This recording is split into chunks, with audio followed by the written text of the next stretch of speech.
Welcome back to Decouple. Today I'm joined by Nathan Myhrvold. Nathan is the former CTO of Microsoft, a co founder of Intellectual Ventures, relevant to today's discussion on nuclear, a vice chairman at TerraPower, and of interest to me, principal author of Modernist Cuisine. Um, Nathan, you wear a few different hats. Today we're going to be talking a little bit about, I guess, what the nuclear sector can learn from the innovation that has occurred in one of the most disruptive areas within tech, Silicon Valley. So, Nate, a warm welcome to Decouple and a warm welcome to the Net Zero Nuclear Summit here at COP28 in Dubai. Excellent. Happy to be here. Let's just get right into the topic at hand. Silicon Valley, obviously characterized by a very rapid pace of innovation and technological disruption. A lot of interest, I think, amongst the sort of techno-optimists that would find themselves in such a place within nuclear. You yourself, again, a vice chairman at TerraPower. Tell me a little bit about how you developed an interest in nuclear, and then we'll get into maybe some of the frustrations with the pace of innovation. Well, before I was a software guy, which is what I'm known most for, being a former CTO at Microsoft, I was a physicist. I got a PhD in physics from Princeton University. And so I was very comfortable with physics and also very interested in technology of all sorts, not just computers. Computers is where have spent most of my career, but interested in everything. So I approach it both from the perspective of physics and also how we can get serious about changing our energy system. And tell me about that journey, though. You're working in computers for quite some time. How did you end up as vice chairman on TerraPower? I'm really interested in how you developed that Well, interest. after retiring from Microsoft, I set up a company, Intellectual Ventures, where we did a lot of work in inventing in any area that we thought was really important, but we did a bunch of energy inventions. And uh, if you look at the problem of climate change and how we can really revamp our entire energy system for the planet, it's impossible to ignore nuclear.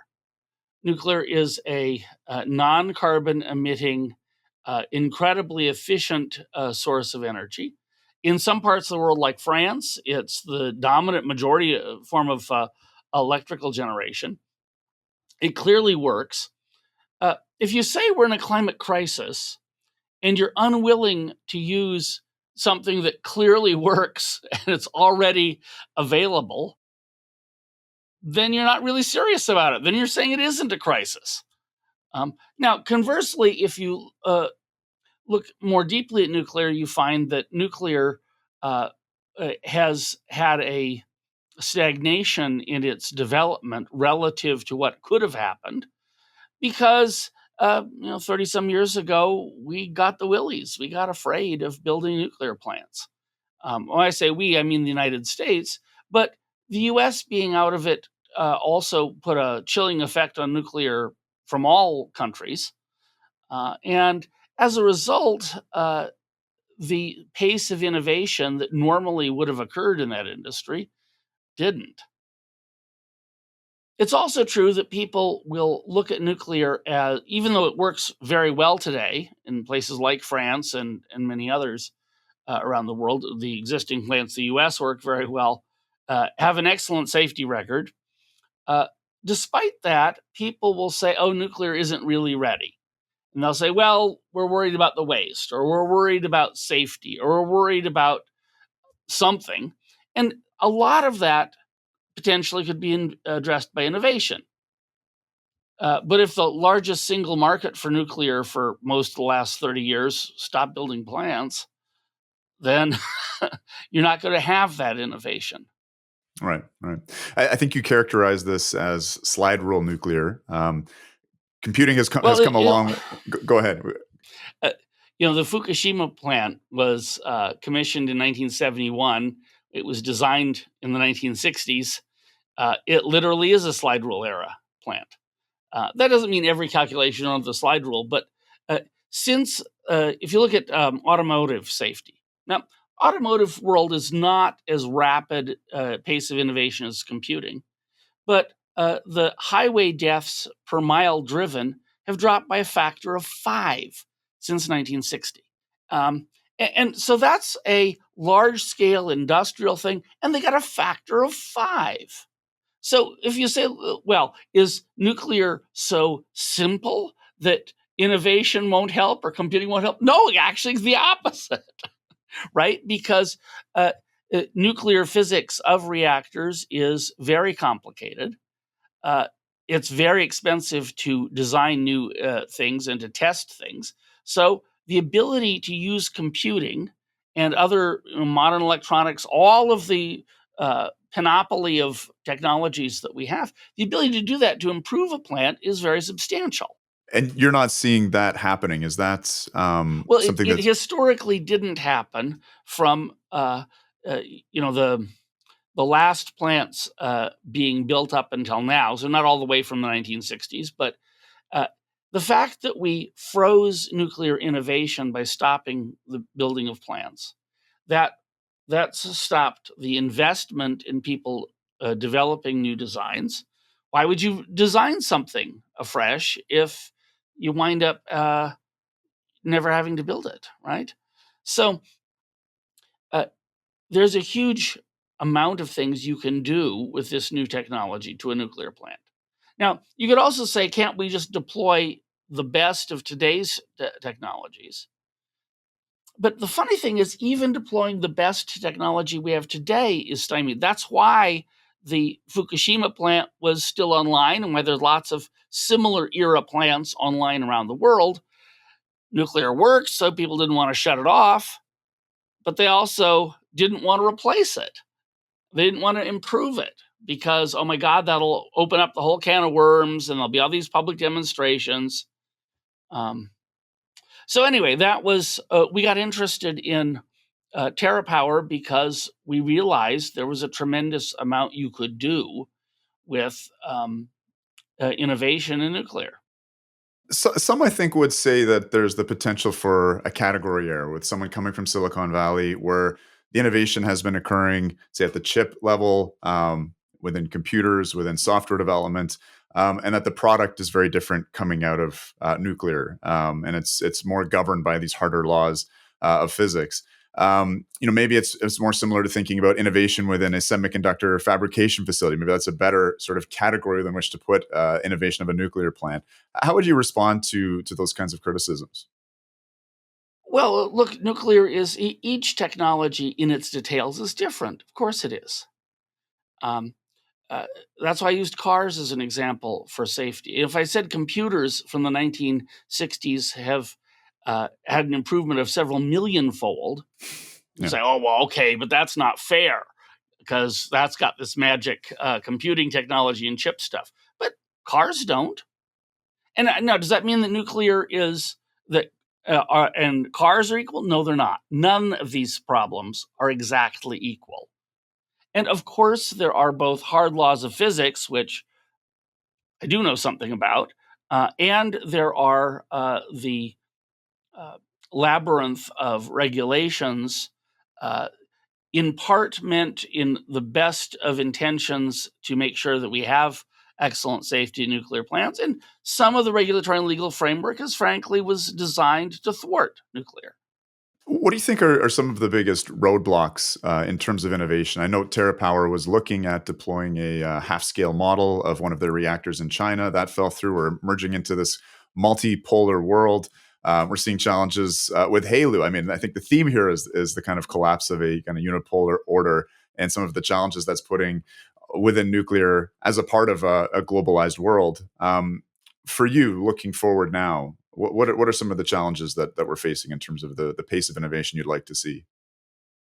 Well, look, nuclear is a technology that, uh, besides its the theoretical aspects, there's many practical constraints. There are legal constraints. There are strategic and political constraints. Uh, our project in China didn't fail technically. Our project in China was canceled by the U.S. government as part of a broader issue with U.S.-China relations. That comes out of left field. Now, if you work in nuclear, you have to realize things like that can happen. But it was not a problem with us or with our Chinese partners. It was the larger political sphere, and that can happen. There's a couple of plants in the United States that were built and never turned on for effectively spurious political reasons. They cloaked as safety, cloaked as environmental, cloaked as some other thing, but fundamentally it was a political decision. And all of those things add up to the fact that you really shouldn't approach nuclear as, hey, I'm sure if I build a better mousetrap, the world will beat a path to my door. Yeah, they might, but it's also true that they might thwart you just because of some perceived fear that's never been realized. And frankly, we wouldn't have done this if it wasn't that there was the imperative of changing our energy system, climate change, and so forth. To the degree that we actually become serious about that, which frankly we have not. When I say we, I mean the world broadly or the United States has not really been serious. But to the degree that we ever get serious, we're going to have to use nuclear. So again, beyond the innovations within the individual designs, I'm thinking about the enabling infrastructure, things like the versatile test reactor. What sort of infrastructure do you think is becoming necessary, particularly if the U.S. needs to be able to do all of this within its own borders because it can't depend upon being able to get fuel from Russia or build prototypes in China? Well, another part of the shameful retreat from nuclear is that the U.S. wound up closing a lot of national lab facilities that in the past had been used both by the government, also by academics, and by industry to learn new things. So FFTF was the fast test reactor. Versatile test reactor was a replacement of this thing that they never should have shut down. And it was shut down purely as a political issue. It's cited on a national lab. It's not a... it really was. There was no safety concern. There were no economic concerns. It was a national lab facility. When we first started TerraPower, the fact is there was no way to get fast neutron empirical data in the United States. So we had to go around the world looking for places that had fast neutrons that where you could say, hey, it's like borrowing a cup of sugar from your neighbor. Only, hey, can I borrow some 14 MeV neutrons? I need a fast flux. It's embarrassing the United States made those critically bad decisions. Because as a government facility, as a thing for research, as a thing for understanding, they would have put our country in a better position.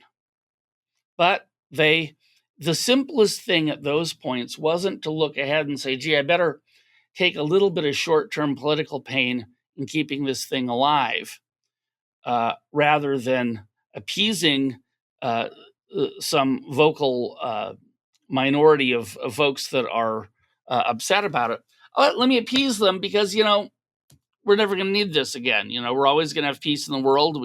The Russians will always share their fast reactor facilities with us. Well, didn't turn out that way. More generally, if you took any part of American life or worldwide life, doesn't have to be American.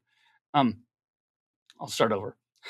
If you took any aspect of life and said, okay, right, we're going to stop doing this for 30 or 40 years, the world could get really rusty at it. What if you stop building airplanes? No more airplanes.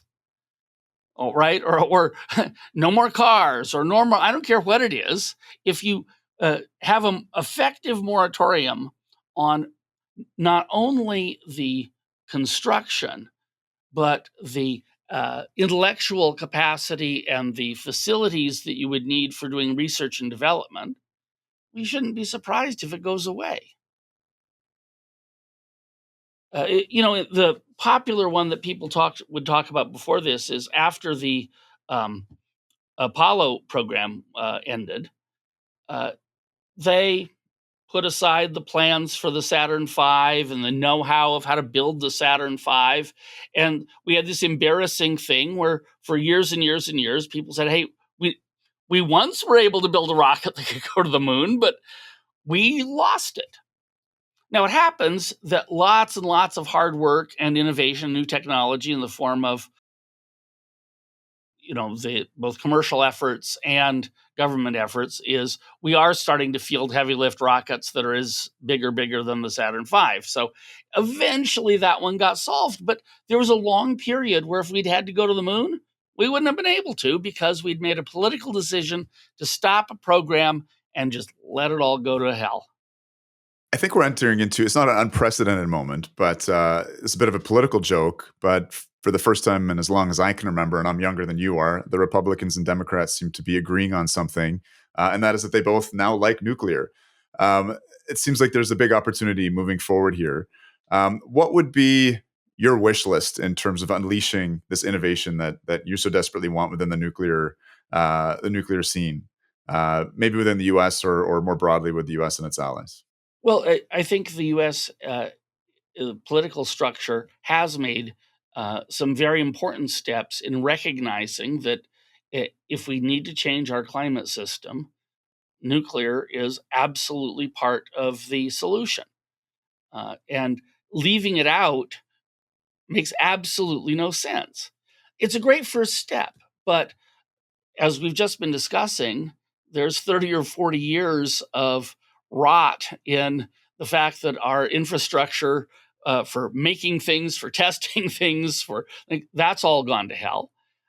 We also don't necessarily have yet a regulatory environment or a willingness to say, yeah, we're going to go build new reactors. China has 14 reactors under construction, something like that. The United States only has a couple, and the only reason they're still under construction is because of enormous amounts of obstructionist lawsuits and things that tied them up needlessly. The AP1000 reactors that are being built, there was a delay because someone decided, instead of having a crash of a 737, we better make it a 747. So they're like, okay, now we have to redo the design. So they redo the design so that it can take the impact of a 747. Well, then someone says, oh, but now for the seismic test, the roof is too heavy because you made a really heavy roof to keep out the 747. And, at some point, those things, because they sap enormous amounts of capital and they create a perceived risk, they make the nuclear plant economics look bad.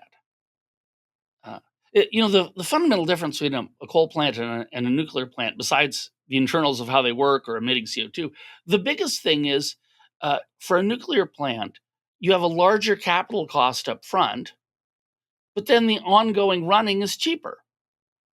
Now, there's lots of things in life that say, yeah, okay, if I buy my house, then in the long run, that's cheaper than me renting. But because of the crazy risk premium that's been put on that upfront investment you have to make in the nuclear plant, the fact that it's cheaper to run long term, you never get to do that. Because the investors are sitting there thinking, well, what about those plants that they constructed completely and they were all approved and then they wouldn't let them turn them on? What if that happens this time again? Oops. And no investor wants to make an investment like that. So I think what we have now is some smart people in both sides of the aisle have realized that nuclear has to strategically be part of what the United States is involved in. It's almost criminal that we allowed our technological prowess there to decline, but we did. We need to fix that. There's strides are being made. We need to encourage companies like TerraPower, but also competitors and future startups, not just the current set. We need to encourage them that this is a market that they can actually make investments, both their intellectual investment and their investors' money. And then we need to build a bunch of plants. And look, even if you weren't building my plants, if you're building somebody's plants, and there were 14 of them under construction around the country, I would feel better both about the energy security of the United States, and I'd feel better about climate change, and better about saying, well, fine, maybe my plans didn't win this time, but we're going to try in the future. Let's shift focus back again to this question of innovation. Artificial intelligence is very much in the news these days. There's people talking about solving climate change with artificial intelligence. What does it have to offer nuclear? What are its limitations? What's the hype? What's the hope? Can you help us understand that? Well, AI is a very has always painted a compelling vision that we could have machines that were either we are able to offload work that would otherwise go to humans, or would maybe increase our overall capacity. Now, of course, computers already do math better than we can do in our heads. Okay, and you couldn't design the latest Boeing jet or the latest nuclear reactor if you're using reasonable approaches without having incredible computing capabilities. So we are using that already. But then when AI comes up, and there's been tremendous progress in AI in just in the last, it was become public in the last 12 months, really, that ChatGPT can have language skills that are amazingly better than any previous computer program. But you got to remember, what ChatGPT is doing there is it's trying to replicate a language facility that you and I and almost every person is born with. Little kids learn language, and they learn to speak not because we send them to speaking school. They learn to speak by listening to their parents, and they pick it up, and they're insanely good at learning that. Computers weren't. But just because we are able to take this language skill that humans have, and finally, after 50 years of trying, we have computers that they're not as it's not as good, but they're getting there. It's impressive. That doesn't mean that suddenly nuclear physics is something that the AI can instantly take on. It's particularly true because the way ChatGPT and other large language models work is by taking billions and billions of examples and learning from them. We don't have billions of examples in nuclear physics. Periodic table only has like 100 elements. There's not that many nucleons. There's not that many things. We can't use the same approach. And of course, that isn't how we learn physics. We don't learn physics by looking at lots of examples. We learn physics by learning abstract principles, then learning how to apply those abstract principles to experiments and validating which parts of our knowledge is correct and which isn't. So I'm quite skeptical that success in one part of AI instantly means we can solve nuclear with it or solve any aspect of climate change with it.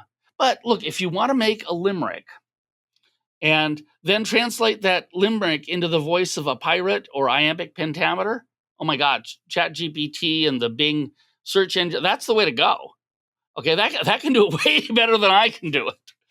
But that doesn't mean that suddenly all of our problems can be put there. It certainly will be part of the mix, but for almost any energy problem, it will be computing advances in doing highly mathematical things, like modeling the physics inside a reactor, or modeling the combustion inside a more efficient engine, or turbine, or things of that sort. That is the ways that computing will help climate change in the foreseeable future. Someday in the distant future, who knows? There's data out of MIT looking at overnight construction costs of nuclear, and that the nuclear steam supply system is often only 20-30% of the overall cost. It sounds like a lot of the innovation has to be happening in areas as routine and boring as the construction, those sorts of innovations. And I think that's probably an example of how AI is not going to swing to the rescue and solve all of those constructability issues. Yeah, it's funny when you look at the cost of a reactor, particularly a large reactor that you're building entirely from scratch. You'd expect, okay, now that uranium, that's going to be like our big cost item. No, it's cement. There's a lot less uranium than there is cement, but the cement is way cheaper per pound. but boy, there's a lot of it. That's why we're looking currently, and I think the future of nuclear is going to be in part repurposing facilities that had coal or other power plants, because you already have all the wires running there. You've got all of the electrical connection to the grid already there. You've got most of the concrete that you need. You still have to make we call the nuclear island, where the nuclear stuff goes. And you're right that the ability to build things efficiently and effectively is a key skill here. Nuclear plants have historically been treated as extremely complicated one-off construction projects. And those are way less efficient than something that you build many of. And so if you look at modern airplanes or trains or automobiles or any other very complicated large system, those have a huge amount of upfront engineering costs, but then they do that to make a much more efficient system downstream. And we've never had that economics working in nuclear the way we need it to. And I think the next episode of Nuclear for the World has got to be based on more efficient manufacturing and construction of the plant, with some of it being on site and some of it being in factories. So you now have, I think, more than a decade behind the helm to some degree at TerraPower. Lots of hope Yes. in that time. I'm sure some of that hope has been frustrated by events such as the export controls on the technology to China. But what's giving you hope looking forward when it comes to innovation in the nuclear sector? Well, the biggest thing is what you had mentioned earlier, that on both sides of the aisle in the United States, there is very strong support for nuclear. Perhaps not as strong and as widespread a rollout as we're going to need, but people have realized that nuclear has got to be part of the solution. And people in power, that is, have realized that. And I think that's a huge reason to be optimistic.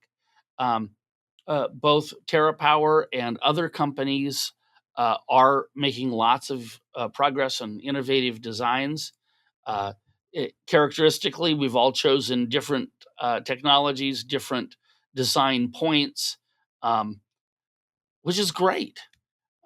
You even have people working on nuclear fusion, which is an interesting technology. I'm a big fan of fusion working, but there's a giant difference between a technology that already works and powers most of the country of France and 15% of the United States. It works at an enormous scale versus something that's never once worked. But we will get it to work someday. It's extremely hard. We figured out how to make fusion work super well for a millisecond in a bomb. And of course, the sun, without anyone designing it, the sun figured out how to do it just great, but it helps if it's 93 million miles away. So you can't put that in someone's backyard. We'll see how fusion goes, but I'm still encouraged by the fact that there are people who are trying to solve problems like that and trying to solve them in private companies as well as big national labs. So even though it's not ready for prime time, it's encouraging. I'm also encouraged by all of the other interest that's gone into revamping our energy system, whether it's in renewables or other things. I'm a fan of renewables also. You just have to recognize that the way we use electricity and the way the grid is currently structured, having baseload power that's clean is absolutely vital. Building out wind plants, that every time you build out the wind plant, you have to add an equal amount of capacity in natural gas, isn't really going to solve our crisis. What do you view as the ultimate or the best sort of synergy between institutions in order to deliver on innovation? Obviously, early days of nuclear, we had the PWR scaled up from its submarine uses to shipping port. Rickover played a major role there, a strong personality We always tell a history of great man theory of history. There's more to it than that. How do you think our current sort of innovation environment compares to the glory days of the 1950s and 60s? Well, look, the film Oppenheimer is grossed $1 billion worldwide. I think if you'd told Oppenheimer that during his lifetime and say, hey, it's going to be tough going for a while, but your a biopic on you will be $1 billion. Hey, that project, the Manhattan Project, controversial because its outcome was destructive, but that was the smartest set of people that ever got together in under one project in the history of mankind. Um, and no company will ever match that because you had the crazy imperative of this insane war. Um, Probably a more clearer delineation of good guy versus bad guy than ever before. And as they make the point in the movie, Hitler's own biases and the Nazism's biases, motivated a huge number of the scientists involved. They were Jewish. They'd left Europe being persecuted, and they didn't want the Nazis to win. So you'll never beat that again, so far as unless humanity is really pushed to the edge. Let's hope that doesn't happen. And then the story of both the nuclear navy and the commercial nuclear is also extraordinary. So without Rickover and that a combination of a can-do attitude and uh, a lot of brain power, but also a lot of effectiveness and efficiency, um, we who knows whether we would have commercial nuclear power today in the world. So I think that was a fantastic thing that had occurred, and again, very hard to replicate that. Um, it, there was, although the national emergency in the 1950s was not the same as the dire straits we were in for the Manhattan Project, Rickover had a huge ability to say, look, this is important. We're competing with the Russians. The Cold War is upon us. Uh, we need to revamp the Navy. That drive is also very hard to imagine in a contemporary society. And I really don't want us to go into a situation that is so dire that we need that again.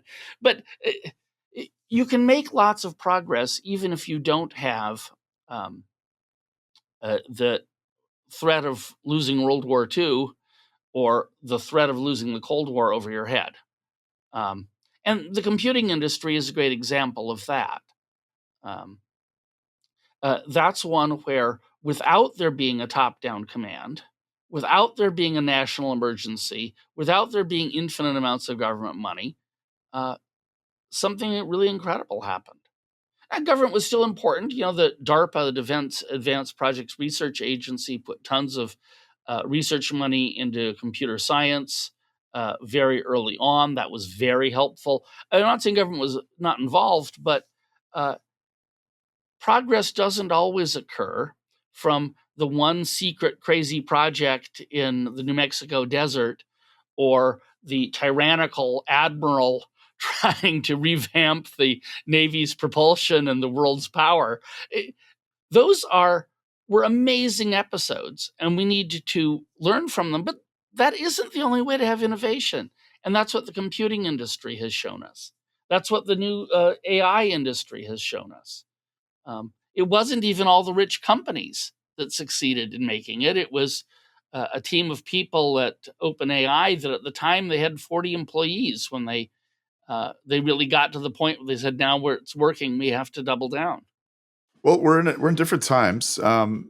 People have been faulted for characterizing moments like these as nuclear renaissances before. So I think there's a more cautious language being used. But referring back to that time of Oppenheimer and Rickover, the world's brightest minds were going into trying to solve this problem. And I think there's an excitement in the air now where a lot of young people are looking towards nuclear, excited by it, excited to make their contribution. What advice would you have to young people wanting to tackle the climate crisis using nuclear and who are interested in innovation? If you want to just wrap this all up. the way mankind has always gotten out of crises is through ideas. Politics, warfare, things like that. At best, those protect the ideas that you have, and they protect your freedom and your ability to go capitalize on it. But it's ideas that matter. Whether it was our hunter-gatherer ancestors learning about agriculture and inventing agriculture, or any of the other technological innovations, whenever we're really stuck, we think our way out of it. It's not a popular perspective with some environmentalists who think that technology is the root of all evil, but every aspect of the way this is being, our interview is being done remotely, it's being recorded, it's playing back again. Every aspect of our lives has been touched with us thinking through it. The only way we're going to solve the climate crisis is by rolling up our sleeves and using our best ideas and our best knowledge to figure out a way forward. And nuclear engineering is absolutely one of those things. It's not the only thing. I mean, better batteries are also great. And there's a ton of other areas in engineering, but my chairman of TerraPower, Bill Gates, is fond of saying we just need a few more miracles. And there's some folks who don't like that because they want to say, oh, no, we've got everything we need now, because they're afraid of saying we need miracles. But if the progress in technology or medicine or almost any other part of life shows us, we can go and create miracles. It takes lots of effort. It takes some money. It takes people dedicating their lives to try to go do it. But if you do, you can make huge inroads, whether it's against cancer or heart disease or against the climate crisis. Okay, well, Nathan, thank you so much for making time out of your busy schedule. Appreciate you coming on Decouple and coming remotely like this to COP28 in Dubai. I'm sure people here would love to get to meet you, shake your hand, ask you more questions, but maybe we'll have you back for follow-up. Okay, great. All right, Nathan. Thanks so much. Bye.